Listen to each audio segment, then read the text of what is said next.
You know எப்ப பாரு நீ அழுதுகிட்டே இருந்ததுனாலயோ என்னவோ சின்ன பிள்ளையில இருந்தே எனக்கு உன்னை பிடிக்காமலேயே போயிடுச்சு. உன்கிட்ட நான் சிரிச்சு பேசினது கூட இல்லை.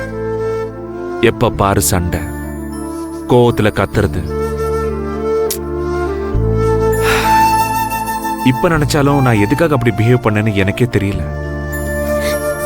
இட்ஸ் ஆல்ரைட் நா.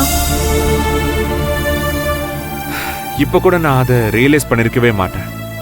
நேத்து தான் நம்ம டாடி சொன்னார், இந்த வீட்ல நீ எங்க வீட்டு பொண்ணா இருக்க போறது இதான் கடைசி நைட்டுன்னு.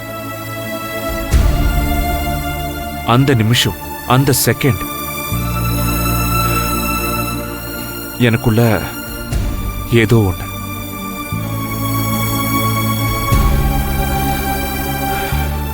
பிடிக்கலன்னு நினைச்சாலும் உள்ளுக்குள்ள உன் மேல எனக்கு பாசம் அதிகமா இருந்திருக்கு சுரேகா.